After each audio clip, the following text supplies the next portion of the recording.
Dear participants of the webinar, learned colleagues, university officials and parents.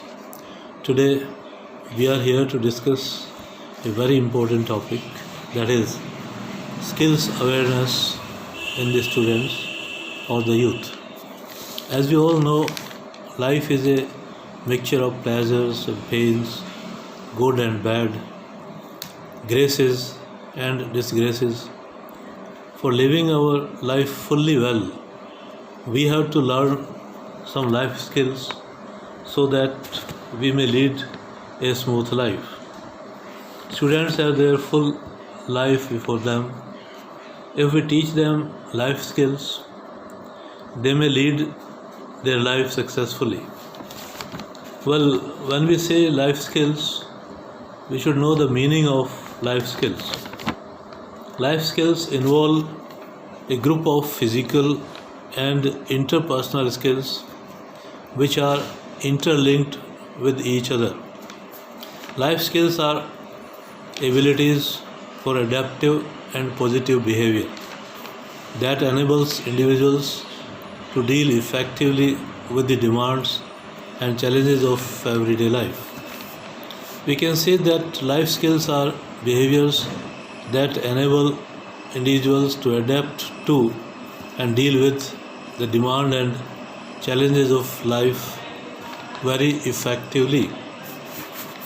WHO and UNICEF find that life skills prove effective in educating youth about all burning issues of life like abuse of alcohol, drugs, tobacco, malnutrition, HIV, AIDS, and other types of infections.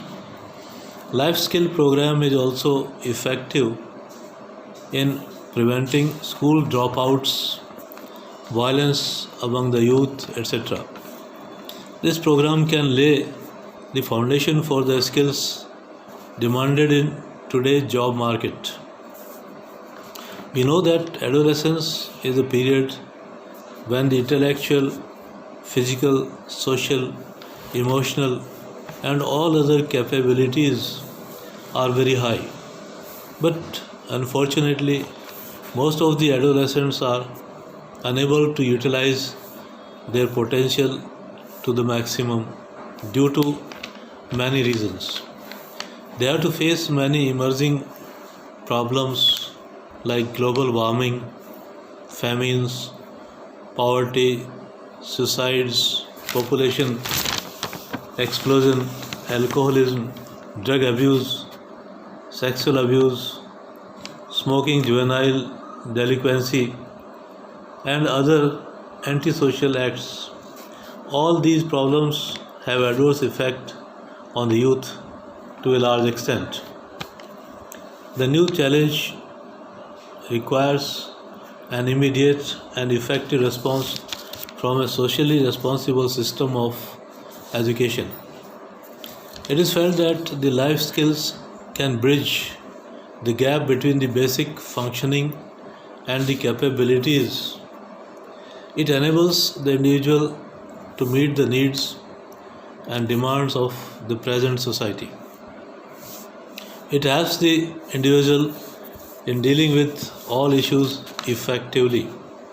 According to UNICEF, UNESCO, and WHO, life skills are behavior changes or behavior development approach designed to address the balance of three areas, that is, knowledge, attitude, and skills.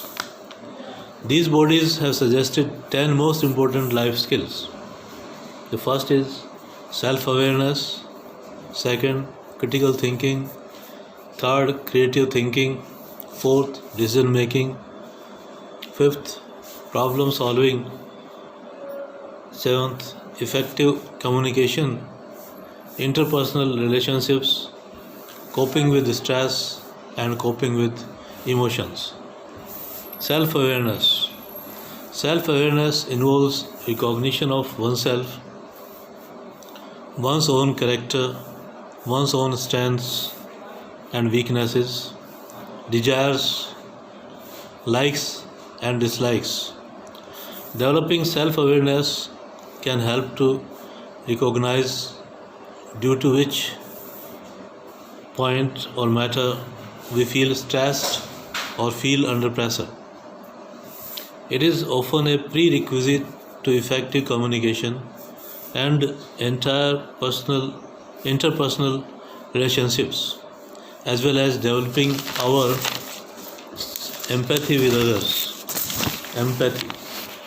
Empathy is the ability to understand and imagine what life is like for other persons.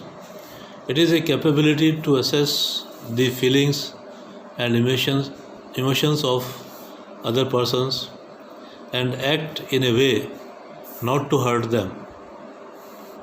Without empathy, our communication will remain to be a one-way traffic only. Worst is when we act and behave according to our self-interest. And in that position, we shall be bound to run into many problems arising out of the situation. None can grow alone. We grow up in relationships with other people, parents, brothers, sisters, cousins, uncles, aunts, neighbors, and other people living around us. When we understand ourselves as well as others, we are better prepared for communicating our needs and desires. We shall be more effective in expressing our desires and needs. We shall be more effective in expressing our desires and expectations from others. We shall be able to present our thoughts and ideas and tackle the delicate issues of life without offending others and win their understanding. Empathy can help to accept others who may be very different from us. This can improve social interactions, especially in the situation of ethnic or cultural diversity. Empathy can also help to encourage nurturing behavior towards people in need of care and assistance or tolerance, as in the case with AIDS and corona like disease sufferers or people with mental disorders. Critical thinking.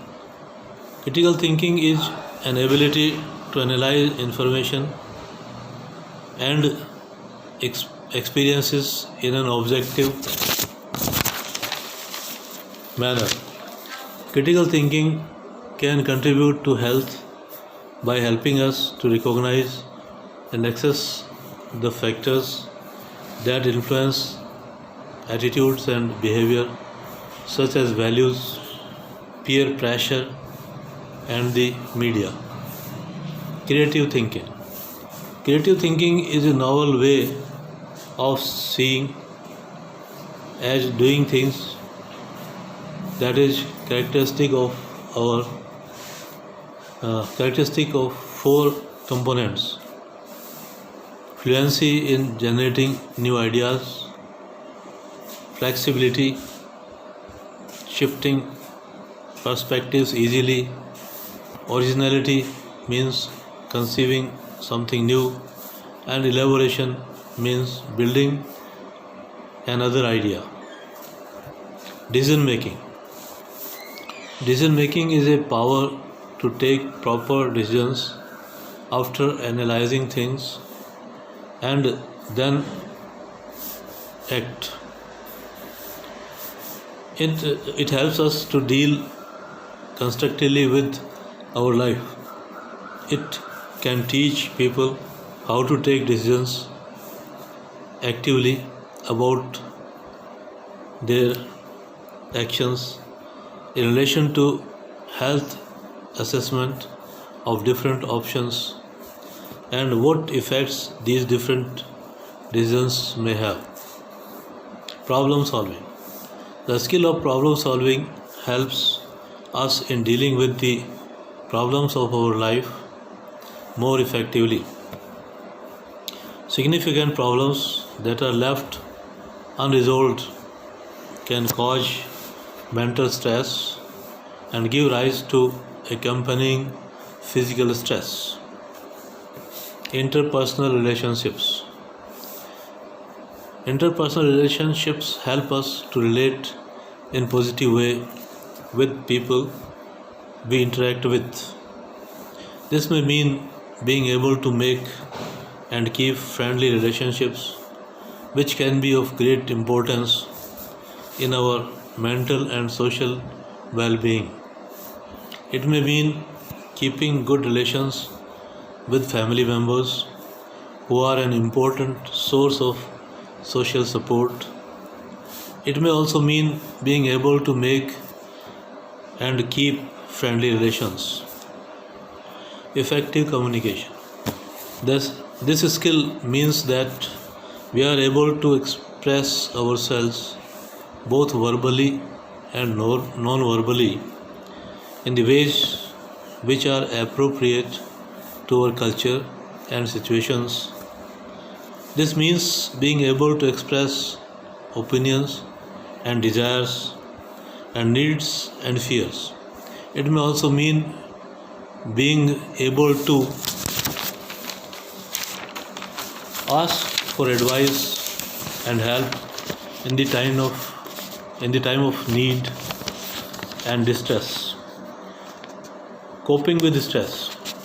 Coping with stress means recognizing the source of stress in our life, recognizing how it affects us, and acting in the ways that help us control our levels of stress by changing our life or environment or lifestyle and learning how to relax.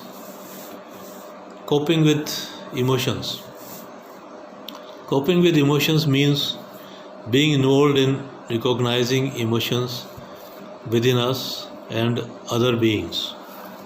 Being aware of how emotions influence the behavior and being able to respond to emotions appropriately.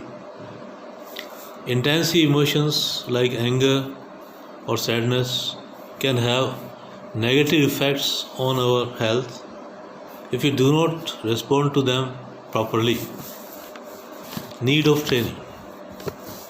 Life skills awareness training is an effective tool for empowering the youth to act responsibly, take initiatives, and take control of things. It is based upon the assumption that when young people are able to rise above the emotional impasse arising from daily conflicts, entangled relationships, and peer pressure, they are less likely to resort to antisocial or high risk behaviors. Methods to be used. The methods used in teaching life skills are based upon the social learning, the theory and basic learning theory, and what we know of how young people learn from their environment, from observing how others behave, and what consequences arise from their particular behavior. It knows the process of participating, learning using 4 basic components. Practical activities. Number 2, feedback and reflections. Number 3, consolidations and reinforcement. Number 4, practical applications to everyday life challenges. It can be done through making core groups of 3 to 4 students, organizing workshops specially designed to impart a particular skill, using some techniques like classroom discussions, demonstrations and guided practices, role plays, audiovisual activities that may relate to arts, music, theatre or dance, and designing, mapping or problem trees. And last one is brainstorming, by giving many examples to the children and make them choose one or two out of them. So in this way we can impart skill learning training to our students, which is very useful to them for their life, and we can expect better citizens of India, better understanding citizens, well-behaving citizens, and proper action-taking citizens of India. I am very thankful to Dr. Manveer Singh, Principal of the school, and other members of staff to have organized this webinar on a very short time's notice, and inviting all the participants. I am thankful to all the respected participants and parents and students who have heard very patiently what I have been telling to them, and I hope they will work accordingly to improve the standard of thinking and actions of students in the particular institutions. I am thankful to my Chancellor, Honorable Sri D.C. Singhania sir, for giving me opportunity to organize this webinar. Actually, we are having a leisure period due to Corona, and to take the benefit of this leisure time, we have arranged this so that some benefit may be given to our students and the teaching community around us. Thank you so much. Jai Hind, Jai Bharat.